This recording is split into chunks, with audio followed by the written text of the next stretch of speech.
Gosh, by if I put my professional hat, I'm a facilitator, so I should be used to having lots of people in the room and facilitating meetings and getting group work and all of that.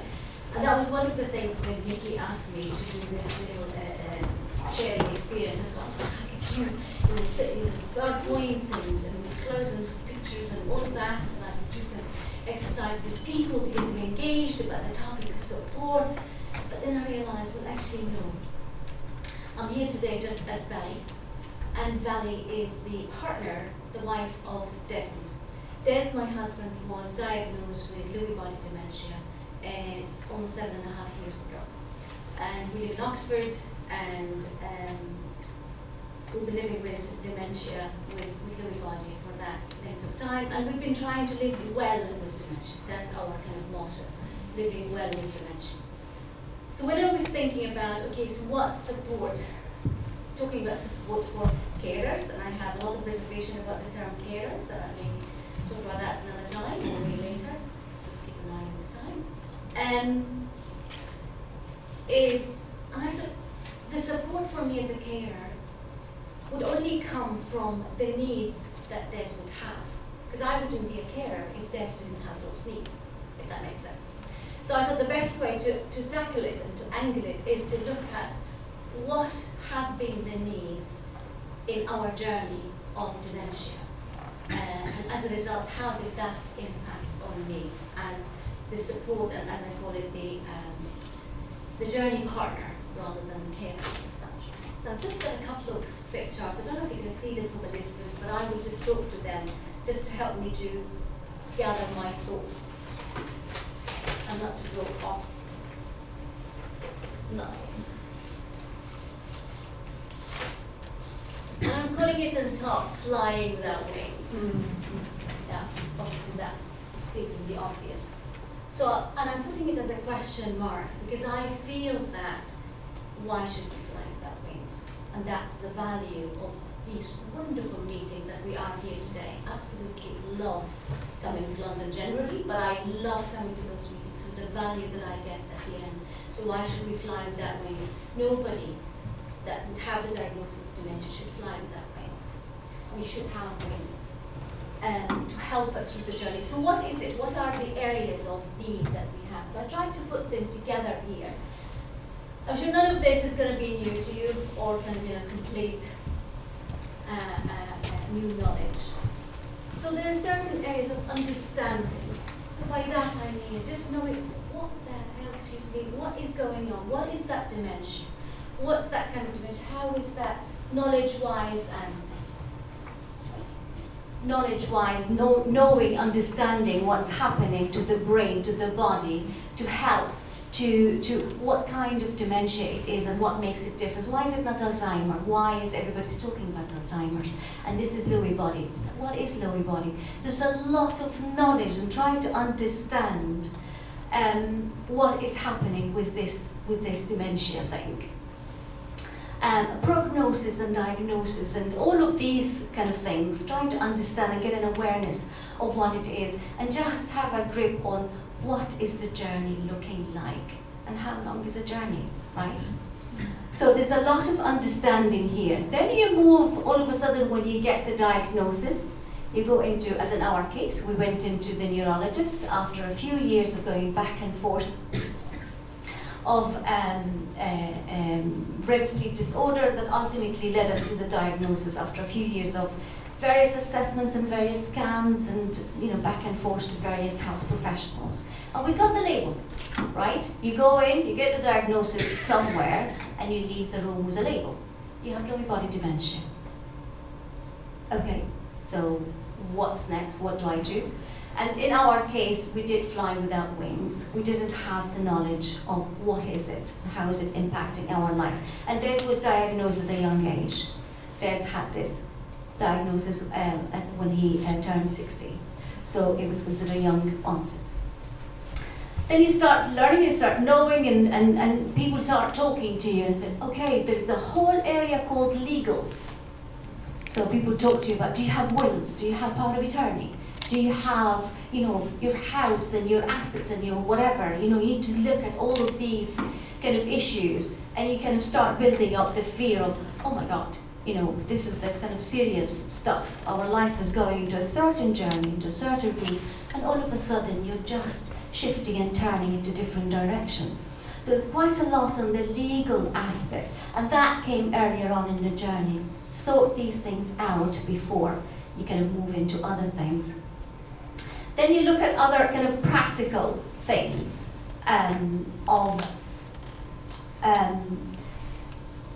you look at driving. How long will I drive? Is he driving okay? Do we get blue badge for the drive? You look at the council tax. Am I allowed? Am I what's the word?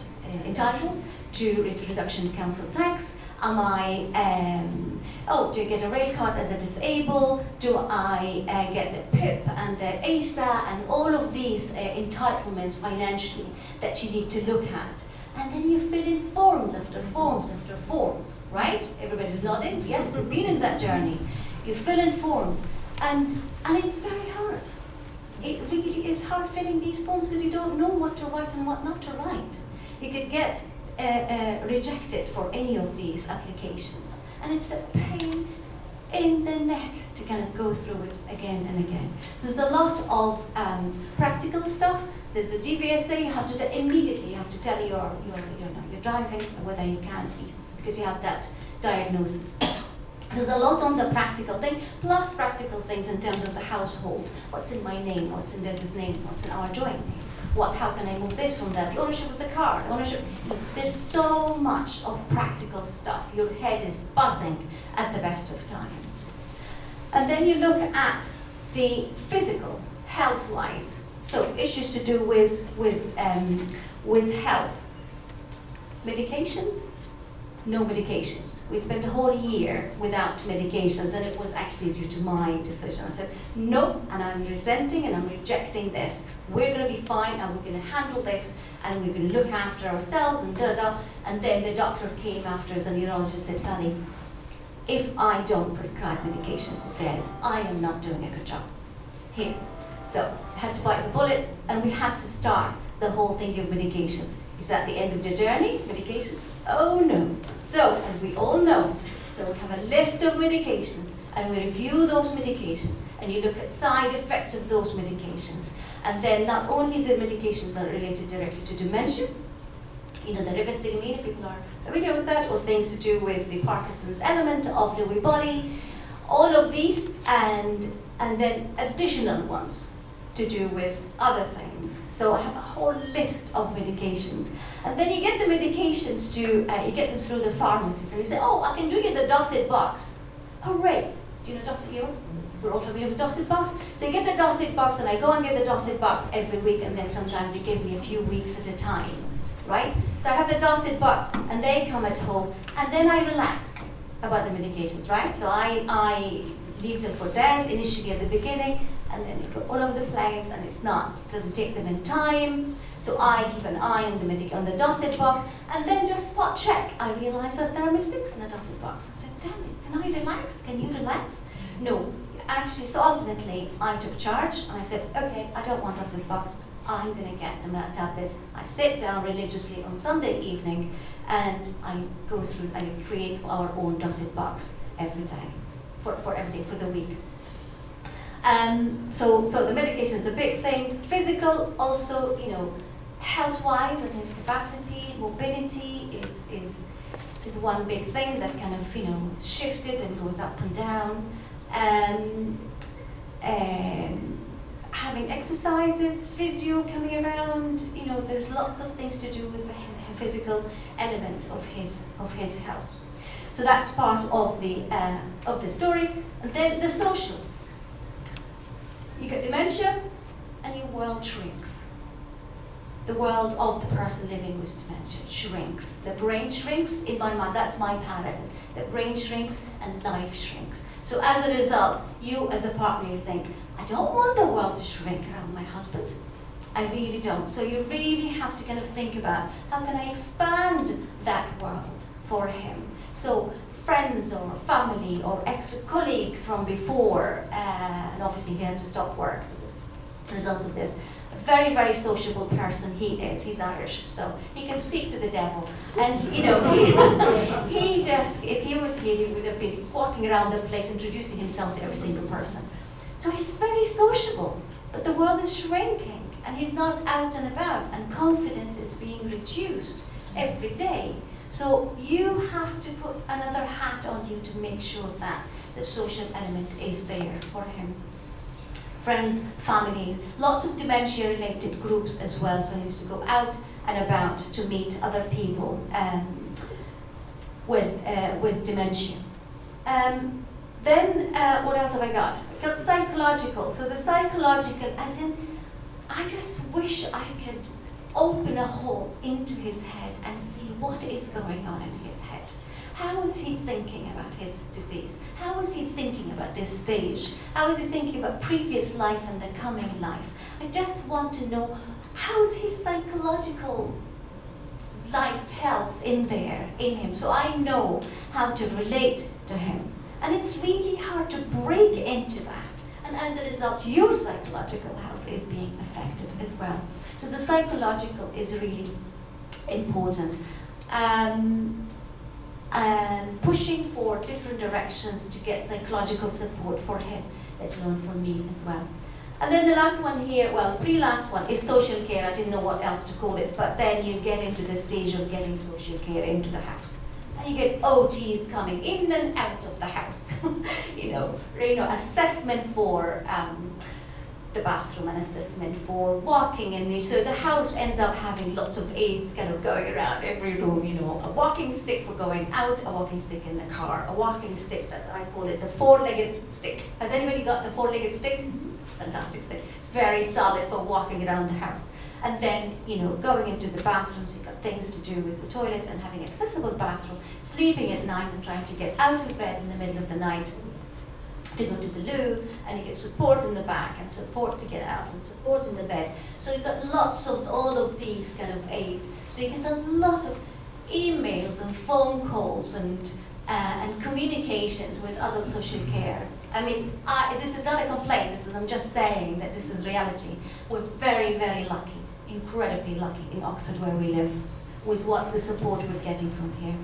So, with all of that, there is that in the middle. There is the emotional, and that's why I said that comment earlier. There's the emotional upheaval that goes inside you, and obviously inside him, that he is such a gentle, loving, caring human being that he just would say, Valli,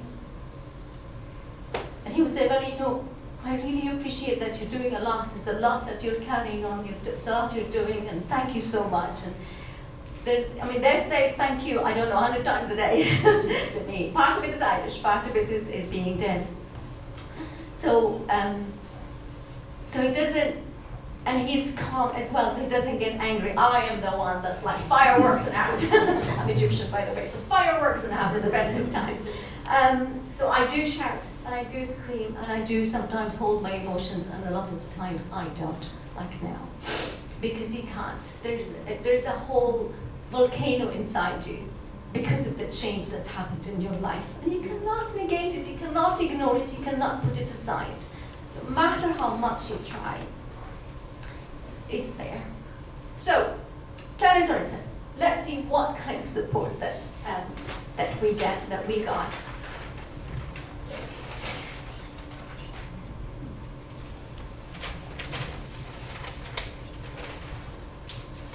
And this is just a kind of a quick brainstorm going through the whole list that I had over the years since the beginning. One of the key things at the start is the understanding part.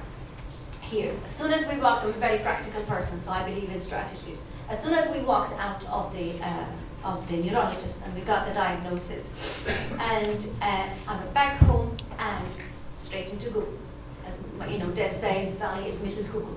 So I went there. He's asleep at night next to me, and I'm just researching and researching, creating folders and folders and folders of articles, of papers, of YouTube channels, of finding out. I tried to find from solid, reliable sources, obviously not anything and everything. Facebook pages, especially on Lewy body dementia. Connect with so many Facebook pages. So really trying to get as much information, as much knowledge in my head as possible. One, for me to understand. Two, for me to actually reiterate to Des if and when, and also to reiterate to our kids as well, as and when, and to the family. We have 2 kids, and they're not young kids, they're kind of young adults. But it's also, if they have questions, at least I would have some directions to direct them. So that was a massive, massive part.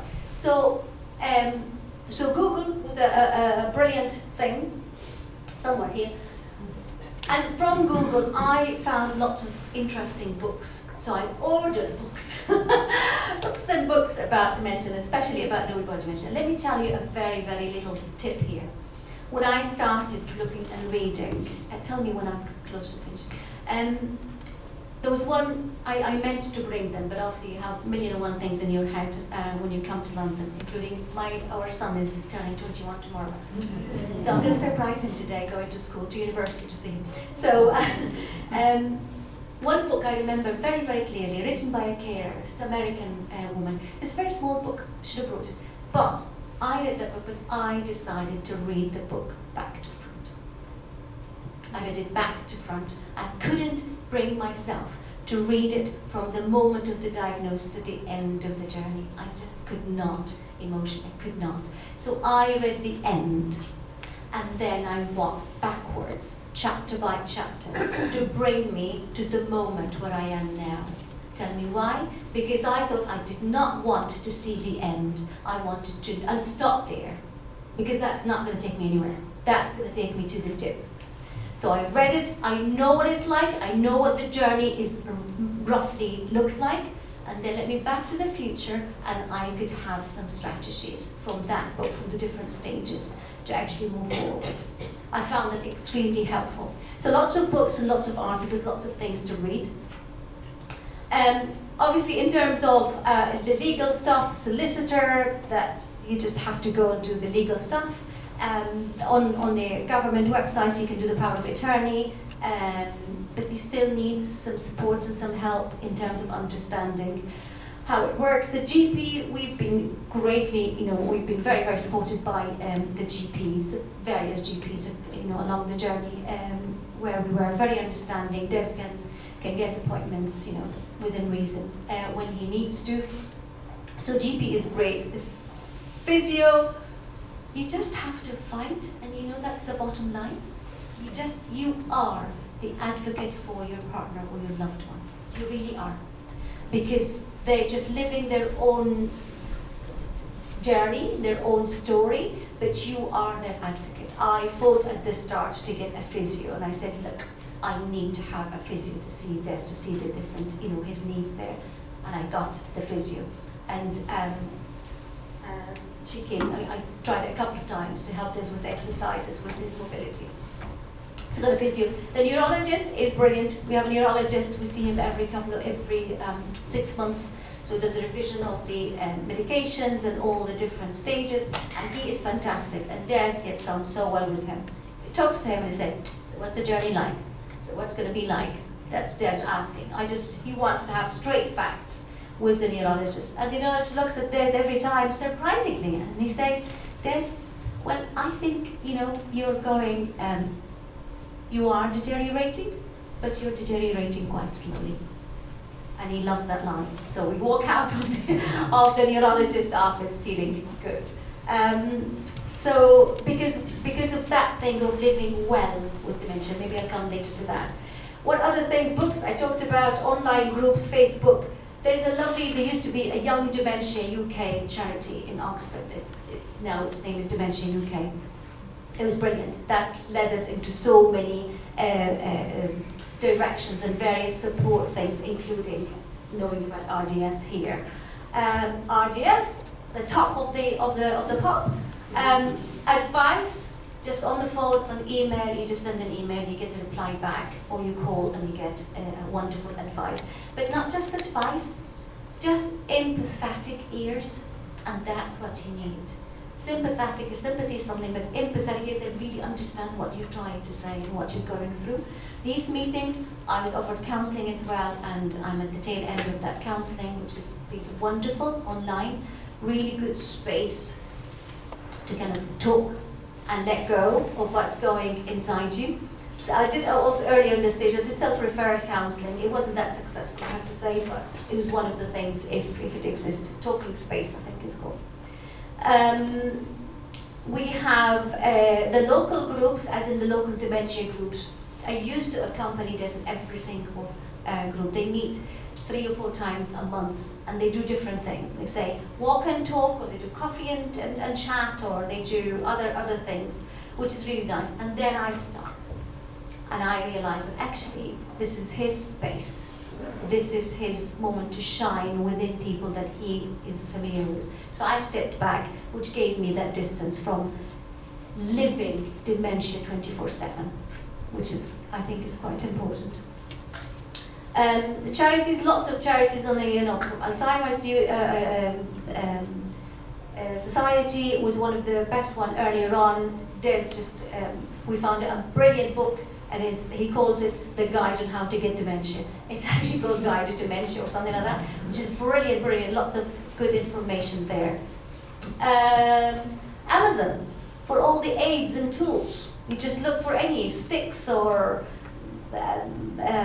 things to pull if you're trying to get out of bed and you hang it to the end of the bed and you can pull yourself. There's so many things that you can find in Amazon. And then you can return it back, obviously, if you don't want. Family and neighbors and friends. I come from a very big family. We're 9. I'm one of 9, so I'm very, very lucky. Des is one of 4. Thanks to Zoom, thanks to social media, that having family around you, it's for me, it's the most important support. And on top of that, our 2 kids, that they are incredibly supportive to both of us, and supportive to me specifically, being the support to Des and to the family. And we've got Milo, and Milo is our dog. So dogs are heaven's gift if you can have dogs. They are just wonderful. One is they absolutely force Des to get out and about and to walk down, the dog.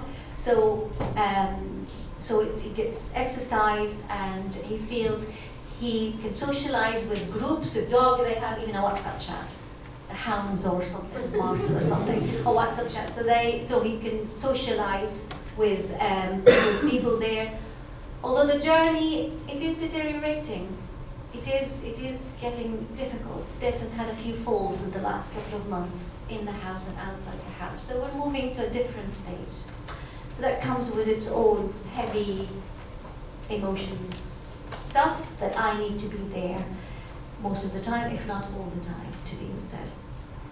I want to end there by a couple of things here. One is our motto, Des and myself, since this dementia thing, is you don't know what you don't know. Please ask, please push for whatever. You really don't know what's around the corner. I'm still finding new things that, oh my God, the OT can do that. There's OT under NHS and there's OT under social care. There is, there's so many things that if you don't ask and push, you'll never know that they exist. So you don't know what you don't know, ask. Ask anybody and everybody. I couldn't care less who to talk to and who to ask, so long as I get for Des what he needs, and as a result, if he gets what he needs, then I am comfortable and I am calm and I can live life comfortably. Related to that is why?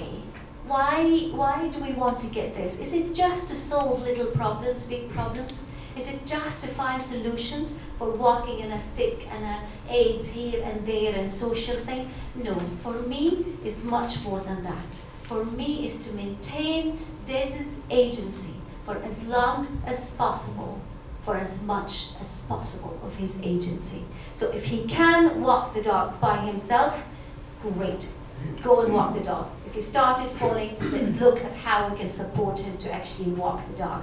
If he is, as soon as he sits on the couch, we're watching television, and then he has difficulty to get out of the couch, I don't offer my arm first thing. I just give him the stick. So, sorry mate, you just need to actually use that agency. I tried so much to get him to be involved in the community, there used to be an ELT publisher, English language teaching publisher, project manager. So my English is as good as it is because of him, big part of it is because of him. So I wanted him to do some stuff in local schools, but he wasn't keen, he didn't really want to do. How much do you push as a partner is a question still hanging.